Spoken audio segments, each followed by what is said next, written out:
যখন খবরের কাগজের পাতায় আমরা দেখি কোনো দেশের সরকার রাতারাতি উল্টে গেছে, কিংবা কড়া নিরাপত্তার ঘেরাটোপে থাকা কোনো আন্তর্জাতিক সন্ত্রাসী মাঝ রাতে নিজের বিছানাতেই রহস্যজনকভাবে খুন হয়েছে, তখন আমরা ভাবি এগুলো হয়তো রাজনৈতিক অস্থিরতা বা নিছক দুর্ঘটনা। কিন্তু বাস্তবটা সম্পূর্ণ আলাদা। পৃথিবীর বড় বড় যুদ্ধ আজ আর সরাসরি ময়দানে লড়া হয় না, লড়া হয় পর্দার আড়ালে। কিভাবে একটা ভয়ঙ্কর যুদ্ধ শুরু হওয়ার আগেই তা নীরবে থামিয়ে দেওয়া হয়, কিভাবে শত্রুরা কোথায় কি পরিকল্পনা করছে তা আগেই জেনে যায় বড় বড় দেশের সরকার। আর এই অসম্ভব কাজগুলো করে এমন কিছু মানুষ যাদের কোনো নাম নেই, কোনো পরিচয় নেই, এমনকি অন্য দেশে ধরা পড়লে নিজেদের দেশও তাদের চিনতে অস্বীকার করে। আজ আমরা দেখব সেই অন্ধকার দুনিয়ার আসল চিত্র। ভারতের কিভাবে শত্রুর ডেরায় ঢুকে নিঃশব্দে অপারেশন চালায়, আমেরিকার সিআইএর ক্ষমতা আসলে কতটা, ইসরায়েলের মোসাদ কিভাবে পৃথিবীর যে কোনো প্রান্তে গিয়ে শত্রুর বুকে কাঁপন ধরায়, আর রাশিয়া এবং ইংল্যান্ডের দুর্ধর্ষ গুপ্তচর সংস্থাগুলো ঠিক কিভাবে কাজ করে। বন্ধুরা, এইসব প্রশ্নের উত্তর খুঁজতে চলুন আজ ঢুকে পড়ি পৃথিবীর সবচেয়ে ভয়ঙ্কর এবং শক্তিশালী 5টি গুপ্তচর সংস্থার মিশন এবং তাদের অন্ধকার দুনিয়ার গভীরে কিভাবে তারা কাজ করে। নমস্কার, আমি গৌতম আছি আপনাদের সাথে। খুবই ইন্টারেস্টিং এবং ইনফরমেটিভ একটি ভিডিও হতে চলেছে। আমি আশা করব ভিডিওটা সম্পূর্ণ দেখবেন, কারণ এই ভিডিওতে এমন কিছু গোপন তথ্য আপনি জানতে পারবেন যেটা হয়তো এর আগে আপনি জানতেন না বা শোনেননি। আর একদম শেষে থাকছে সবচেয়ে বড় রহস্য, কেন সুপার পাওয়ার চীনের গুপ্তচরদের কোনো অপারেশনের খবর আজ পর্যন্ত বাইরের দুনিয়ায় ফাঁস হয় না। শুরু করা যাক ইংল্যান্ডের সবচেয়ে পুরনো এবং ঐতিহ্যবাহী গুপ্তচর সংস্থা MI6 বা সিক্রেট ইন্টেলিজেন্স সার্ভিস দিয়ে। জেমস বন্ডের সিনেমা দেখে আমরা অনেকেই এই সংস্থাটির কথা শুনেছি, কিন্তু বাস্তবে এদের কাজ সিনেমার অ্যাকশনের চেয়েও অনেক বেশি জটিল এবং বুদ্ধিদীপ্ত। 1909 সালে প্রতিষ্ঠিত এই সংস্থাটি মূলত বিদেশের মাটিতে ইংল্যান্ডের হয়ে অত্যন্ত গোপনে তথ্য সংগ্রহ করে। এদের কাজ করার প্রধান হাতিয়ার হলো হিউম্যান ইন্টেলিজেন্স বা মানুষের মাধ্যমে গুপ্তচর বৃদ্ধি। এরা পৃথিবীর বিভিন্ন দেশে একেবারে সাধারণ মানুষের ছদ্মবেশে ছড়িয়ে থাকে। একজন MI6 এজেন্ট হয়তো আপনার পাশে বসেই কফি খাচ্ছে বা কোনো অফিসে আপনার সাথেই কাজ করছে, অথচ আপনি ঘুণাক্ষরেও টের পাবেন না যে সে একজন স্পাই। এদের টার্গেট দেশের সরকারি কর্মকর্তা, সেনাপ্রধান বা বিজ্ঞানীদের জীবনের গভীরতম দুর্বলতাগুলো খুঁজে বের করে টাকার লোভে হোক বা কোনো স্ক্যান্ডাল বা অন্য কোনো ব্ল্যাকমেল করে তারপর সেই দুর্বলতাকে কাজে লাগিয়ে অত্যন্ত গোপনীয় রাষ্ট্রীয় তথ্য বের করে আনে। প্রথম ও দ্বিতীয় বিশ্বযুদ্ধ থেকে শুরু করে স্নায়ুযুদ্ধ, প্রতিটি ক্ষেত্রে ইংল্যান্ডকে বড় বড় বিপদের হাত থেকে বাঁচিয়ে আনার পেছনে এই MI6 এর এজেন্টদের অবদান সবচেয়ে বেশি। এরা কখনোই সরাসরি কোনো বোমাবাজি বা আক্রমণ করে না এবং পর্দার আড়ালে থেকে নীরবে শত্রুর মেরুদণ্ড ভেঙে দিয়ে নিজেদের দেশকে সুরক্ষিত রাখে। এবার আসা যাক সেই দেশের কথায় যাদের গুপ্তচরদের সবচেয়ে বেশি ভয়ঙ্কর এবং ধূর্ত এবং নির্দয় মনে করা হয়, রাশিয়া। রাশিয়ার পুরনো গুপ্তচর সংস্থা KGB একসময় পুরো দুনিয়া কাঁপিয়ে বেড়াতো। স্নায়ুযুদ্ধের সময় আমেরিকার মতো শক্তিশালী দেশের সবচেয়ে বড় মাথা ব্যথা ছিল এই KGB। বর্তমানে KGB ভেঙে তৈরি হয়েছে SVR বা ফরেন ইন্টেলিজেন্স সার্ভিস এবং FSB। এদের কাজ করার স্টাইল একেবারে আলাদা এবং চরম আগ্রাসী। এরা শুধু তথ্য চুরি করেই শান্ত থাকে না, বরং দেশের সাথে বিশ্বাসঘাতকতা করা শত্রুকে পৃথিবীর যে কোনো প্রান্তে গিয়ে শেষ করে দিতে বিন্দুমাত্র দ্বিধা করে না। বিষ প্রয়োগ করে বা রহস্যজনক দুর্ঘটনার মাধ্যমে শত্রুকে সরিয়ে দেওয়ার কাজে এরা দুনিয়ায় সবচেয়ে কুখ্যাত। রাশিয়ার গুপ্তচর সংস্থা স্লিপার সেল তৈরিতে সবচেয়ে বেশি পারদর্শী। এরা নিজেদের এজেন্টদের অন্য দেশে পাঠায়, সেখানে তারা সাধারণ মানুষের মতো চাকরি করে, বিয়ে করে, সংসার সাজায় এবং বছরের পর বছর ধরে শান্ত হয়ে অপেক্ষা করে। এদের আসল পরিচয় এদের স্বামী বা স্ত্রীও জানতে পারে না। এরপর যখনই মস্কো থেকে কোনো নির্দেশ আসে তখন তারা ভয়ঙ্কর ধ্বংসাত্মক রূপ ধারণ করে। তাছাড়া বর্তমানে সাইবার স্পাইং বা অত্যাধুনিক হ্যাকিংয়ের মাধ্যমে তথ্য চুরিতে রাশিয়ার গুপ্তচররা দুনিয়ার সেরা। বলা হয় এরা এতটাই গভীরে গিয়ে কাজ করে যে শত্রুপক্ষ টেরও পায় না কখন তাদের সব গোপন সামরিক নকশা রাশিয়ার সার্ভারে পৌঁছে গেছে। বিশ্বের সবচেয়ে শক্তিশালী, আধুনিক এবং ধনী গুপ্তচর সংস্থা হিসেবে পরিচিত আমেরিকার সিআইএ বা সেন্ট্রাল ইন্টেলিজেন্স এজেন্সি। 1947 সালে তৈরি হওয়া এই সংস্থাটির বাজেট এতটাই বিশাল যে পৃথিবীর অনেক উন্নয়নশীল দেশের পুরো এক বছরের বাজেটের সমান শুধু এদের গুপ্তচর বৃত্তির খরচ। সিআইএ কিভাবে কাজ করে? এরা মূলত আধুনিক প্রযুক্তি এবং বিপুল অর্থের জোরে পুরো দুনিয়ায় ছড়িয়ে ঘোরায়।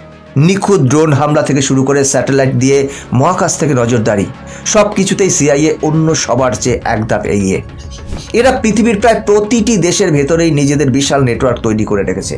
এদের প্রধান কাজ হলো আমেরিকার জাতীয় নিরাপত্তার জন্য হুমকি হতে পারে এমন যে কোনো শক্তিকে অঙ্কুরেই ধ্বংস করা।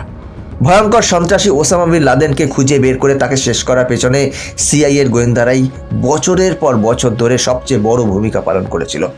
এরা শুধু তথ্যই সংগ্রহ করে না, অনেক সময় বিদেশি সরকার ফেলে দেওয়া, অন্য দেশের নির্বাচনে প্রভাব ফেলা বা কোনো দেশের রাজনীতিতে পরিবর্তন আনতেও পিছপা হয় না। সিআইএর নিজস্ব বিশাল প্যারামিলিটারি ফোর্স বা স্পেশাল অপারেশন গ্রুপ আছে, যারা বিশ্বের যে কোনো প্রান্তে রাতের অন্ধকারে গিয়ে গোপনে অপারেশন চালিয়ে একেবারে হাওয়ায় মিলিয়ে যাওয়ার মতো নিরাপদে ফিরে আসতে পারে। এবার আমরা কথা বলবো আমাদের দেশ, বিশ্বের অন্যতম সেরা ও নিখুঁত গুপ্তচর সংস্থা ভারতের র বা রিসার্চ অ্যান্ড অ্যানালিসিস উইং নিয়ে। 1968 সালে চীন ও পাকিস্তানের সাথে অপ্রত্যাশিত যুদ্ধের পর ভারত সরকার গভীরভাবে বুঝতে পারে যে দেশের বাইরে শত্রুরা কি ছক কষছে তার আগাম নিখুঁত খবর রাখা কতটা জরুরি। আর এই প্রয়োজনীয়তা থেকেই জন্ম হয় র-এর। র কিভাবে কাজ করে? এদের প্রধান লক্ষ্য হলো ভারতের প্রতিবেশী দেশগুলোর উপর কড়া নজর রাখা, বিশেষ করে পাকিস্তান এবং চীনের প্রতিটি রাজনৈতিক ও সামরিক পদক্ষেপের উপর। র-এর এজেন্টরা সাধারণত খুব নীরবে এবং মাটির কাছাকাছি থেকে কাজ করতে পছন্দ করে। এরা নিজেদের পরিচয় এতটাই গোপন রাখে যে একজন র এজেন্টের নিজের পরিবারও জীবনের শেষ দিন পর্যন্ত জানতে পারে না সে আসলে দেশের জন্য কি বিশাল কাজ করে যাচ্ছে। 1971 সালে বাংলাদেশের মুক্তিযুদ্ধের সময় র অত্যন্ত গুরুত্বপূর্ণ ভূমিকা পালন করেছিল। তারা মুক্তি বাহিনীকে গোপন তথ্য, অস্ত্র এবং ট্রেনিং দিয়ে সাহায্য করেছিল, যার ফলে পাকিস্তান দুই টুকরো হয়ে বাংলাদেশ তৈরি হয়। এছাড়া 1975 সালে সিকিমকে ভারতের অন্তর্ভুক্ত করার পেছনেও র-এর অসাধারণ মাস্টার মাইন্ড কাজ করেছিল। ভারতের বাইরে থাকা বিভিন্ন সন্ত্রাসবাদী সংগঠন যারা ভারতের ক্ষতি করতে চায় তাদের পরিকল্পনা বাস্তবায়িত হওয়ার আগে থেকেই নষ্ট করে দেওয়া হয় এবং এই কাজটা র-এর প্রতিনিধিরা খুব সফলভাবে, নিপুণভাবে করে। র বারবার প্রমাণ করে দিয়েছে যে সবসময় গোলাগুলি বা অস্ত্র দিয়ে নয়, বরং প্রখর বুদ্ধি এবং সঠিক আগাম তথ্য দিয়েও বড় বড় যুদ্ধ জেতা যায়। বন্ধুরা, এর একটা ছোট্ট উদাহরণ দিই। আপনারা মাঝে মাঝেই শোনেন বা জানতে পারেন যে পাকিস্তানে যারা ভারতের শত্রু আছে, যারা ভারতের নাশকতা করতে চায়, এরকম কিছু জঙ্গি সংগঠন বা জঙ্গি সংগঠনের মাথা, তারা মাঝে মাঝেই আততায়ীর গুলিতে মারা যায়। কোনো সাধারণ মানুষ কেউ এসে একটা গুলি করে দিয়ে চলে গেল এবং বেছে বেছে এই কাজগুলো করা হয় এবং পাকিস্তানের তরফ থেকে বলা হয় যে এটা ভারতের র-এর কাজ। তারাই এভাবে বেছে বেছে পাকিস্তানে থাকা ভারতের শত্রুদের মেরে ফেলছে, যদিও ভারতের সরকারের তরফ থেকে অফিসিয়ালি এটাকে অস্বীকার করা হয়, কোনো রকম স্বীকারই করা হয় না, কিন্তু মনে করা হয় এটা র-এর কাজ। বন্ধুরা, আপনারাও কি মনে করেন পাকিস্তান সরকারের মতো যে এগুলো ভারতের র-এরই কাজ? কমেন্ট করে জানাবেন। এবার আমাদের তালিকার একদম শেষ গুপ্তচর সংস্থাটি সম্পর্কে জানলে আপনার গায়ে রীতিমতো কাঁটা দেবে। এটি হলো ইসরায়েলের গুপ্তচর সংস্থা মোসাদ। মোসাদের কাজ করার ধরন এবং মূল মন্ত্র হলো যে আমাদের ক্ষতি করবে আমরা পৃথিবীর যে কোনো প্রান্তে গিয়ে তাকে শেষ করে আসব। এই সংস্থাটি কাজ করার জন্য আন্তর্জাতিক আইন বা অন্য কোনো দেশের অনুমতির তোয়াক্কা একেবারেই করে না। এদের সবচেয়ে বিখ্যাত অপারেশন ছিল অপারেশন রথ অফ গড। 1972 সালে মিউনিক অলিম্পিকে যখন ফিলিস্তিনি সন্ত্রাসীরা ইসরায়েলি খেলোয়াড়দের নির্মমভাবে হত্যা করে, তখন মোসাদ প্রতিজ্ঞা করেছিল যে তারা এর বদলা নেবে। এরপর মোসাদের এজেন্টরা বছরের পর বছর ধরে ইউরোপের বিভিন্ন দেশে ঘুরে ঘুরে সেই হত্যাকাণ্ডে জড়িত প্রত্যেকটি সন্ত্রাসীকে খুঁজে বের করে এবং নিখুঁতভাবে হত্যা করেছে। এছাড়াও 60-এর দশকে নাৎসি অপরাধী অ্যাডলফ আইকম্যানকে আর্জেন্টিনার মাটি থেকে কিডন্যাপ করে ইসরায়েলে নিয়ে আসার অপারেশন মোসাদকে বিশ্বজুড়ে এক ভয়ঙ্কর পরিচিতি দেয়। মোসাদ খুব ছোট্ট একটি সংস্থা, কিন্তু তাদের বুদ্ধিমত্তা এবং প্রযুক্তির ব্যবহার তাদের পৃথিবীর সবচেয়ে ভয়ঙ্কর গুপ্তচর সংস্থায় পরিণত করেছে। এরা টার্গেটকে এমনভাবে হত্যা করে যে তা দেখতে একেবারে স্বাভাবিক মৃত্যু বা নিছক দুর্ঘটনা বলে মনে হয়। মোসাদের এজেন্টরা এতটাই পারদর্শী যে শত্রুর দেশের একেবারে ভেতরে ঢুকে তাদের বিজ্ঞানীদের হত্যা করে বা পারমাণবিক গবেষণা কেন্দ্রে ভাইরাস ঢুকিয়ে তা ধ্বংস করে তারা নিরাপদে ফিরে আসতে পারে। মোসাদের নাম শুনলেই মধ্যপ্রাচ্যের বড় বড় নেতাদের রাতের ঘুম উড়ে যায়। বন্ধুরা, আপনাদের একটা ছোট্ট উদাহরণ দিই। ইরানের প্রধানমন্ত্রী ইব্রাহিম রাইসি কিছুদিন আগে হেলিকপ্টার দুর্ঘটনায় মারা গেছে, আপনারা সবাই জানেন। অথবা সম্প্রতি আলী খামেনিকে হত্যা করা, এই সবগুলোর পিছনেই কিন্তু মোসাদের নাম জড়িয়ে আছে। বন্ধুরা, এতক্ষণ তো আমরা পৃথিবীর সেরা 5টি গুপ্তচর সংস্থার অনেক অজানা গোপন কথা জানলাম, কিন্তু আপনাদের মনে নিশ্চয়ই একটি প্রশ্ন জাগছে যে বর্তমান বিশ্বের অন্যতম শক্তিশালী সুপার পাওয়ার চীনের গুপ্তচর সংস্থা নিয়ে কেন কোনো আলোচনা করা হলো না? এর পেছনে একটা বিশাল বড় কারণ লুকিয়ে আছে। চীনের গুপ্তচর সংস্থার নাম হলো MSS বা মিনিস্ট্রি অফ স্টেট সিকিউরিটি। এই সংস্থাটি কিভাবে কাজ করে, তাদের এজেন্ট কারা, তাদের বাজেট কত, বা তারা কি ধরনের অপারেশন চালায়, এর কোনো তথ্যই কখনোই বাইরের দুনিয়ায় বের হয় না।